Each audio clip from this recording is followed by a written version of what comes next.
প্রিয় দর্শক আসসালামু আলাইকুম। আজকে আলোচনার মুখ্য বিষয় হচ্ছে বাংলাদেশের ব্যাটারদের স্ট্রাইক রেট। টি-20 খেলায় বাংলাদেশের ব্যাটারদের বড় সমস্যা হচ্ছে স্ট্রাইক রেট। তারা যদি ভালো স্ট্রাইক রেটে ব্যাট করতে পারতো তাহলে হয়তো বাংলাদেশ ভালো একটা স্কোর দাঁড় করাতে পারত। এটাই হচ্ছে তাদের বড় সমস্যা, তারা ভালো স্ট্রাইক রেটে ব্যাট করতে পারে না। যদি তারা ভালো স্ট্রাইক রেটে ব্যাট করতে পারতো তাহলে তাদের এই সমস্যাটার সমাধান হতো।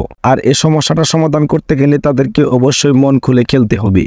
যতক্ষণ পর্যন্ত তারা মন খুলে রিল্যাক্স মুডে খেলতে না পারবে ততদিন পর্যন্ত তাদের এই সমস্যার সমাধান হবে না।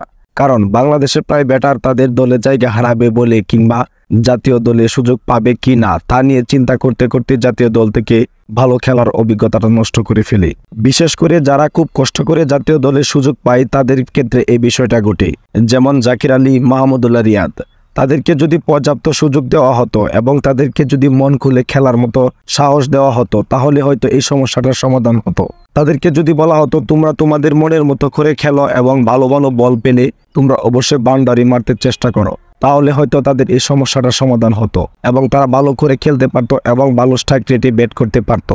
কারণ আমাদের বাংলাদেশের বড় একটা সমস্যা হচ্ছে যারা অটো চয়েস তাদেরকে অটো চয়েস হিসেবে ধরা হয়, আর যারা খুব ভালো খেলে তারা যদি এক দুইটা ম্যাচ খারাপ খেলে তাহলে তাদেরকে চিরতরে দল থেকে বাদ দেওয়া হয়।